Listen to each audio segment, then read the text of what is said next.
আজ বানিয়েছিলাম একদম রেস্টুরেন্টের মতো চিলি চিকেন, তবে রেস্টুরেন্টের থেকেও ভালো হয়েছিল এটা খেতে।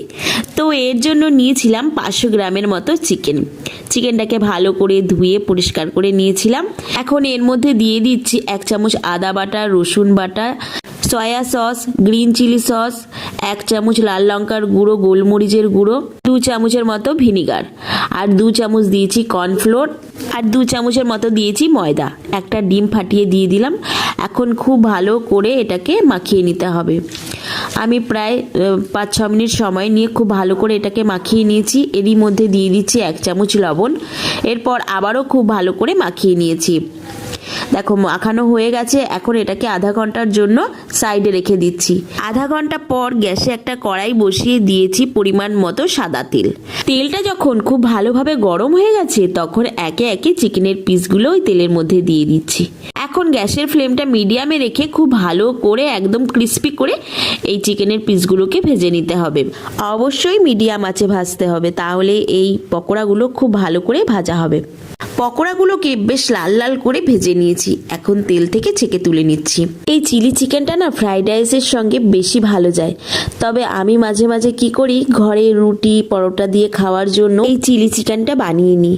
খেতে কিন্তু দারুণ হয়। কথা বলতে বলতে দেখো সবগুলো পকোড়াকে আমি বেশ ভালো করে ভেজে তুলে নিয়েছি। এখন গ্যাসে আরও একটা কড়াই বসিয়ে কিছুটা সাদা তেল দিয়েছি, আর বেশ কয়েকটা রসুন কুচি দিয়েছি।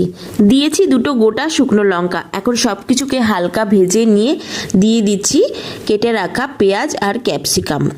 এগুলোকে হালকা ভেজে নিতে হবে। এরপর এদিকে একটা সসের মিশ্রণ তৈরি করে নিচ্ছি। প্রথমে দিয়েছি 2 চামচ tomato ketchup, vinegar, green chilli sauce, soya sauce. এখন অল্প একটু জল দিয়ে খুব ভালো করে চামচের সাহায্যে মিশিয়ে নিলাম। এদিকে কড়াইতে দিয়ে দিচ্ছি স্বাদ মতো লবণ, লাল লঙ্কার গুঁড়ো আর গোলমরিচের গুঁড়ো। সবকিছুকে খুব ভালো করে মিশিয়ে নিয়ে ওই সসের মিশ্রণটা দিয়ে দিলাম। এখন অল্প একটু জল দিয়ে দিচ্ছি। এখন খুব ভালো করে এটাকে মিশিয়ে নিলাম। এরপর দিয়ে দিচ্ছি ভেজে রাখা পকোড়াগুলোকে।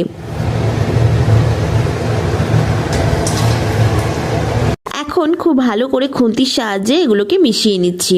এগুলোকে খুব ভালো করে মিশিয়ে নিয়েছি। এখন একটা বাটিতে 2 চামচের মতো কর্নফ্লোর নিয়েছি, সামান্য জল দিয়ে এখন খুব ভালো করে এটাকে মিশিয়ে নিচ্ছি।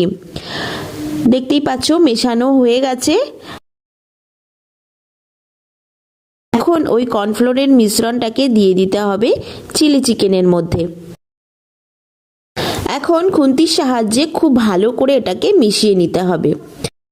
দেখো চিলি চিকেনটা ঠিক এই রকম তৈরি হয়েছে। আমি একদম শুকনো শুকনো রাখিনি, যেহেতু রুটি দিয়ে খাবো।